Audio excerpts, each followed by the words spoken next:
کسی نے کہا ہے کہ دعا ایماندار کا سانس ہے، اے بند زندگی بند۔ میرے عزیزو، دعا صرف بولنا نہیں ہے، دعا صرف کہنا نہیں ہے۔ جب آپ صرف بولتے ہیں یہ دعا نہیں ہے، جب آپ اس کی سنتے ہیں یہ بھی دعا ہے۔ خدا کے پاس بولنے کا ٹائم ہے اگر آپ کے اور میرے پاس سننے کا ٹائم ہو۔ دعا چوائس نہیں، آپشن نہیں، دعا کمانڈ ہے۔ مسیحی زندگی کی یہ بنیاد ہے، اس کے بغیر کوئی گزارا نہیں۔ کیوں؟ کیونکہ دعا آپ کو اور مجھے ہمبل رکھتی ہے۔ جو دعا نہیں کرتا وہ مغرور ہے۔ یس، میں ثابت کر سکتا ہوں کلام سے۔ جو دعا نہیں کرتا ہی اور شی از اے پراؤڈ پرسن۔ جو دعا نہیں کرتا وہ مغرور ہے۔ You know why? آپ جانتے ہیں کیوں؟ کیونکہ دعا کرنے والا یہ بتا رہا ہوتا ہے کہ میں جو بھی خدمت کر رہا ہوں، میں جو بھی کلام سنا رہا ہوں، میں جو بھی ٹیچنگ کر رہا ہوں، میں جو بھی بزنس کر رہا ہوں، میں جو بھی نوکری کر رہا ہوں، میں جو بھی کچھ کر رہا ہوں، میں جو بھی پرستش کر رہا ہوں، یہ میں اپنی عقل، اپنے فہم، اپنی دانش، اپنے زور بازو پر اعتماد رکھ کر نہیں کر رہا، بلکہ جس سے میں دعا کر رہا ہوں میں اس کی طاقت، اس کی حکمت اور اس کے فضل سے کر رہا ہوں۔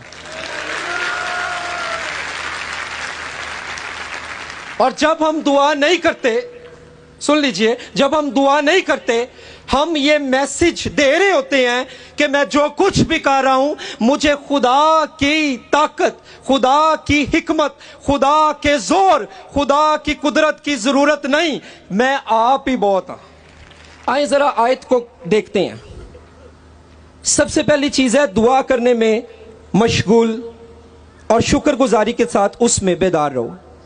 یہاں پہ جو لفظ ہے مشغول، اس کے ڈیفرنٹ معنی ہیں، لیکن اس کے لیے انگلش میں کنٹینیو یا ڈیووٹ کا لفظ استعمال ہوا ہے، جس کے لیے یونانی زبان کا جو لفظ ہے اس کا مطلب ہے ایسی چیز جو کرتے رہنا۔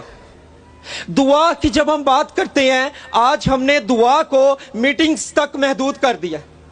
ہم سمجھتے ہیں دعا صرف ایک میٹنگ ہے، دعا ایک ایکٹیویٹی ہے، لیکن میں آپ کو آج یہ بتانا چاہتا ہوں اور یہ بات آپ کی خدمت میں پیش کرنا چاہتا ہوں، دعا محض ایک میٹنگ نہیں ہے، دعا زندگی گزارنے کا طریقہ ہے۔ ہر وقت ہر طرح سے روح میں دعا کرتے رہو۔ کسی شخص نے کہا تھا اس سے زیادہ فرق نہیں پڑتا آپ کتنی دیر دعا کرتے ہیں، اس بات سے زیادہ فرق پڑتا ہے آپ اس کے ساتھ کتنا رہتے ہیں۔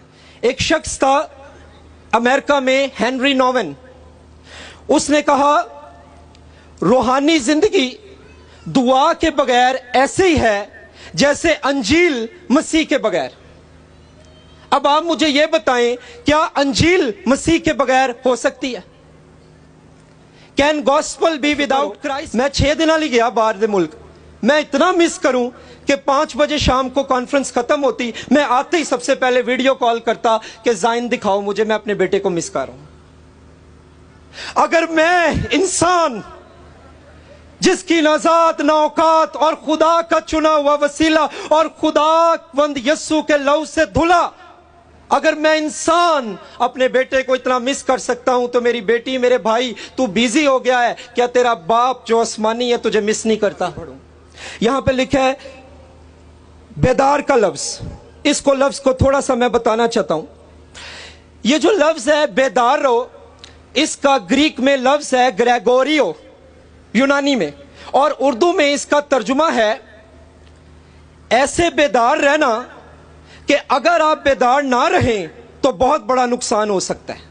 یہ اس لفظ کا مطلب ہے، آپ سمجھیں سب؟ اس طرح سے بیدار نہیں رہنا جیسے رات کو کوئی سیکیورٹی گارڈ ہو اور کبھی وہ اٹھ جاتا ہے اور کبھی اس کو نیند آ رہی ہے، ایسے نہیں۔ ایسے بیدار نہیں رہنا جیسے کلاس میں کبھی آپ لیکچر دے رہے ہو تو کبھی آپ سٹوڈنٹ سے پوچھو ہاں جی ایدا مطلب دسو، اور سوری سر جی میں نے نیند آ گئی سی۔ ایک شخص تھا چارلز اسپرجن، اس نے کہا جس طرح ایک پودا ہوا اور پانی اور مٹی اور سورج کی روشنی کے بغیر نہیں بڑھ سکتا، اس طرح روحانی زندگی دعا کے بغیر ترقی نہیں کر سکتی۔